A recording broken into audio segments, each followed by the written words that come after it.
Seperti apa sih desa mandiri itu? Apakah yang memiliki banyak uang dan fasilitas umum?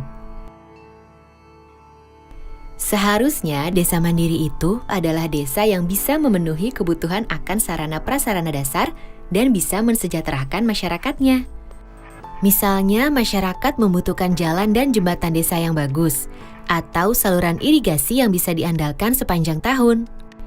Nah, itu semua nantinya bisa disediakan dan dikelola oleh desa sendiri loh. Desa harus dapat menjadi salah satu kunci kekuatan ekonomi Indonesia dan sumber kesejahteraan bagi warganya. Baik itu petani, perempuan, masyarakat adat, pemuda-pemudi, anak-anak, kelompok penyandang cacat, dan kelompok masyarakat terasing tanpa kecuali. Nah, untuk mewujudkan desa mandiri itu, pemerintah telah mengesahkan Undang-Undang Nomor 6 Tahun 2014 tentang Desa, atau sering disebut Undang-Undang Desa. Undang-undang ini memberikan kesempatan bagi desa untuk menjalankan dan mengatur pembangunannya sendiri. Karena ya memang masyarakat desalah yang lebih tahu apa saja yang dibutuhkan untuk lebih maju dan sejahtera. Saat ini ada lebih dari 74.000 desa di negeri ini. Jadi bayangkan seperti apa pengaruhnya bagi perekonomian Indonesia jika semua desa tersebut bisa menjadi desa yang maju dan sejahtera. Karena itu, pembangunan desa menjadi bagian penting dalam Undang-Undang Desa. Untuk itu, semua program pembangunan desa harus direncanakan oleh pemerintah desa bersama-sama dengan Badan Permusyawaratan Desa atau BPD dan masyarakat desa. Program-program ini harus dimusyawarahkan agar sesuai dengan kebutuhan masyarakat. Baik itu peningkatan kualitas pelayanan dasar, sarana prasarana dasar, ekonomi desa, dan pemberdayaan masyarakat desa. Semuanya menjadi rencana pembangunan jangka menengah desa atau RPJM desa untuk 6 tahun ke depan yang dituangkan dalam Rencana Kerja Pemerintah Desa atau RKP Desa Tahunan. Jadi setiap tahun harus dilakukan beberapa kali musyawarah desa untuk mempertajam dan menyepakati rencana kerja dan anggaran desa tahunan. Semua kegiatan tingkat desa harus dapat direncanakan, dilaksanakan, dan diawasi oleh masyarakat desa sendiri. Termasuk juga setiap ada permasalahan atau kebijakan yang menyangkut kepentingan masyarakat desa harus dimusyawarahkan dulu. Dengan Undang-Undang Desa, desa diberikan kepercayaan penuh untuk mengelola anggaran desa sendiri. Dananya cukup besar loh, sesuai luas, jumlah penduduk, dan tingkat kemiskinan per desa. Sedikitnya 70% dari anggaran pendapatan dan belanja desa atau APB desa harus dimanfaatkan untuk pembangunan. Sedang untuk gaji dan operasional perangkat desa tidak boleh lebih dari 30%.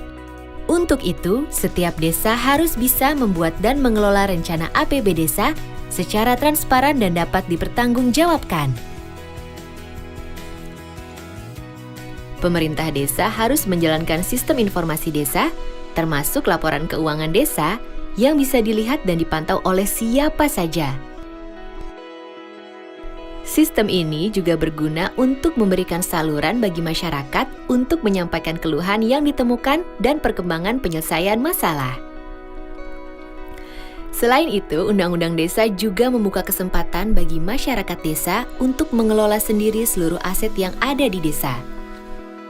Kemudian, untuk meningkatkan pendapatan desa, desa dapat mendirikan badan usaha milik desa atau disebut BUM desa.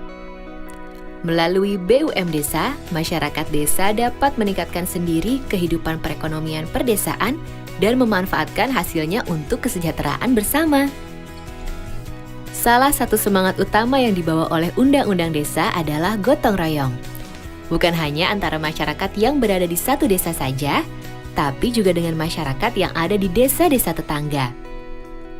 Undang-Undang Desa mendorong agar kerjasama antar desa ditingkatkan untuk memaksimalkan kemampuan dan sumber daya yang ada agar menjadi lebih besar dan kuat. Misalnya, pengembangan usaha bersama, kerjasama di pengelolaan lingkungan dan sumber daya alam, kegiatan pemberdayaan masyarakat, sampai dengan pengembangan kawasan perdesaan yang menggabungkan kemampuan dan aset desa-desa untuk mencapai kesejahteraan bersama. Untuk itu, Badan Kerjasama Antar Desa atau BKAD dapat didirikan atau ditingkatkan peran dan lingkupnya.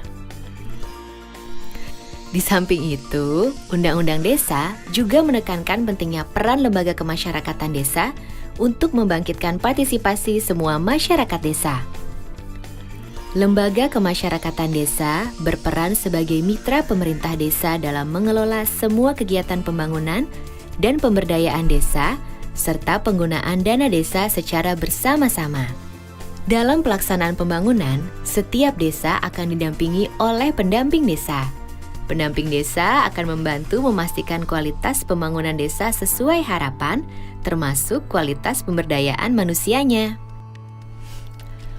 Jadi, Undang-Undang Desa hadir untuk menguatkan identitas dan jati diri desa, serta memberikan kesempatan seluas-luasnya bagi desa untuk mengatur dan mengelola pembangunannya sendiri untuk lebih maju dan sejahtera.